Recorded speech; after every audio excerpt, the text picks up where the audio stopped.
Hello and welcome to A New You. There was a study carried out by the National Library of Medicine in 2021 that showed 43% of the Australian population are affected in some way by neurological conditions. We are here to demystify some of those things today. I have here with me today the Queen of Resilience, Justine Martin. Hello Justine, how are you going? I'm good, how are you? Fantastic. Can you tell me, how do you deal with your multiple health challenges and still do everything you do? One day at a time. Yeah, if I sit back and look too far into the future, it becomes a little bit overwhelming. So definitely one day at a time. I see a counsellor every fortnight, have done so for the last 12 years. That keeps me grounded. I don't believe it's my family or friends' responsibility to hear me vent on everything that's going wrong within my body and within my mind. So I pay someone to dump on that. That's wonderful, that's what they're there for. That's exactly right. Can you take us through your challenges? Yeah, sure. So in 2011 I was diagnosed with multiple sclerosis. 2013, 14 and 15 underwent heart surgeries.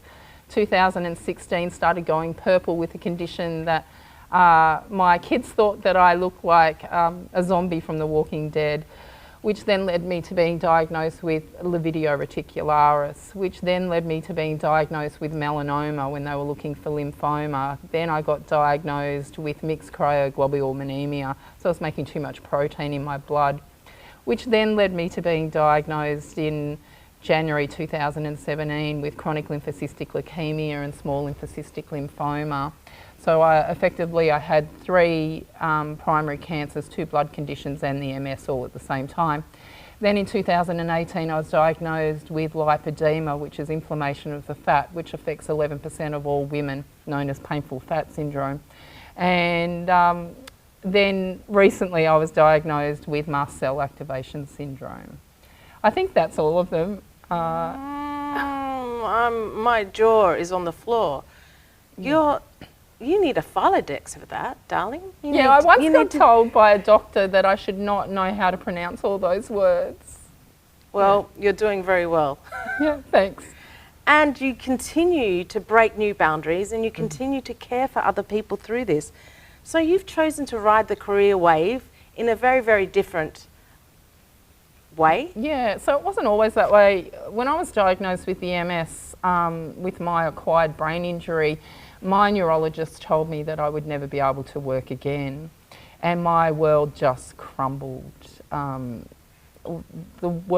life that I thought that I was going to live no longer existed. And my mum had MS. So I'd already walked this path beside someone with it, and she passed away from complications at the age of 49 and I was 40. So it was a daunting time in my life. So I stopped work, and the only good thing that neurologist told me was to find a hobby, and having a hobby is really, really critical for building resilience in your life. And I didn't have hobbies because I was so career focused at the time that I always wanted to learn how to paint, but it's like, oh, I'll do that when I retire. I'll do that one day, I'll do that one day. Anyway, when he said to me, oh, you better find a hobby, I went, oh, well, I think now's the time to go and do that. But my anxiety was so high. I drove every week to that art class and sat outside the door and couldn't walk inside. So if you'd said to me back in 2011 that I'd be sitting here being interviewed with you, I would have laughed, because that was so far from where I was. Anyway, one day I got cranky at myself and walked inside and took to it like a duck to water, because I'd lost the capacity to earn my own money. That was taken away when I was told I wouldn't be able to work again, and I solely became reliant on another person. And now here I was painting. I thought, I'm going to enter an exhibition, and I did, and I sold that piece for $300, and man, that felt like $3 million to me. And all of a sudden I had some purpose back. So it wasn't, oh, well, I can pay my taxes and I can earn money again. It was, wow, people stand and look at my artwork and they smile. And so I was giving back in a cultural way rather than in a monetary way, because I felt like I was such a burden on society at that particular point. And just from that, picking up that paintbrush, I'm sitting here today because one business has flown into the next business, and it's like a snowball effect all the way through. So you have multiple challenges, but you also have multiple businesses. You've got you should get a little Filodex charm and you know. That's a good idea. I wonder if who is it? Who Pandora? I wonder if Pandora would do a Filodex charm. Have a look at that. Yeah. So I now run and own 5 businesses. I won Geelong's Business Leader of the Year last year. I'm the first disabled person to actually win that able-bodied competition. I'm pretty proud of that one, and show, you know, how far you can actually go when you set your mind to something. Absolutely.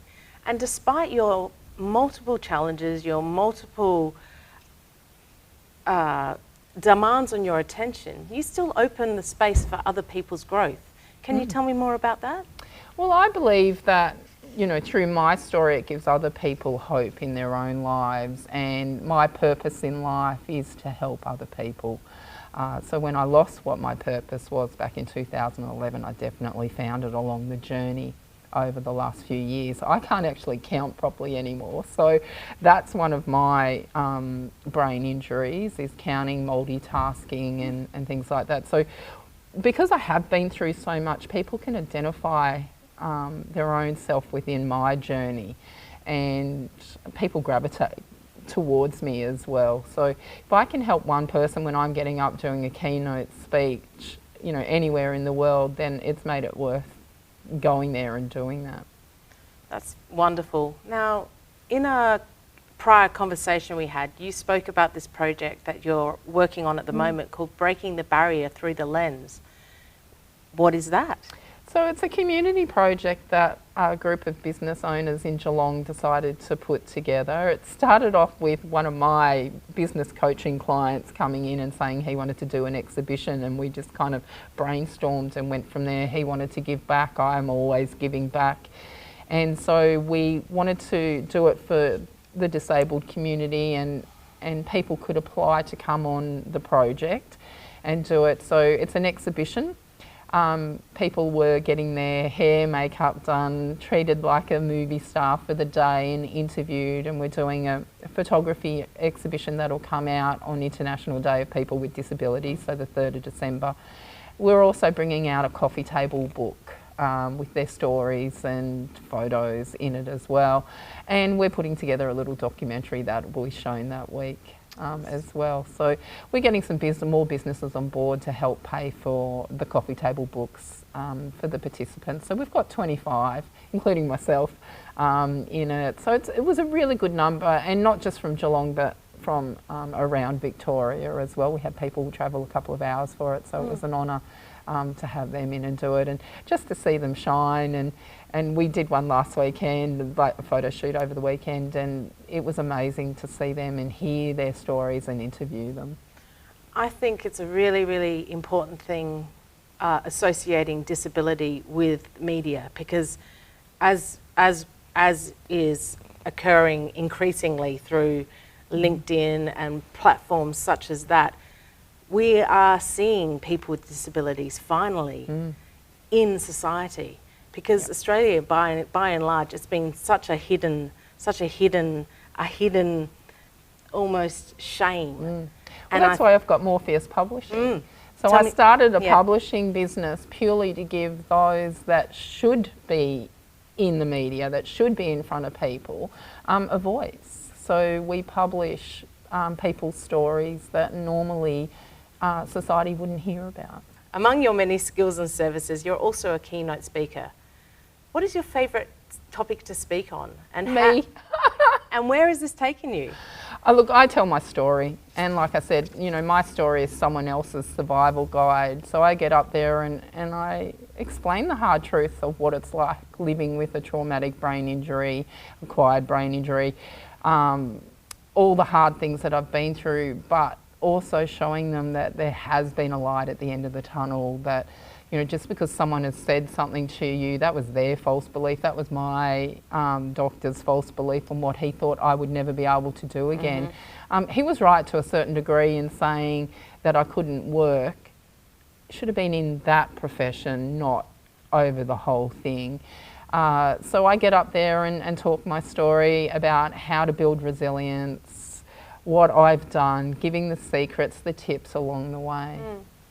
I find that people with disabilities and marginalised people by and large, sometimes are the most creative thinkers because they need to learn 100%. how to climb out of the holes that other people put them in. Every adversity that I have faced, something amazing has happened from it. Not right at the start, but it has evolved, because when you're facing an adversity, you have to think outside that box. You can't go down that mainstream way. So every business has come from an adversity that I have faced. Every bright idea I have has come from an adversity I faced. I mean, starting a publishing business came from the fact that they wouldn't let me use my illustrations in my own books. And I'm like, well, I'm going to start my own publishing business now. Let's work out how we're going to do that. So there's no such word as can't. You've just got to find a way. I think that's a beautiful way to finish this interview, Justine. Thank you so much for joining. Thanks for having me.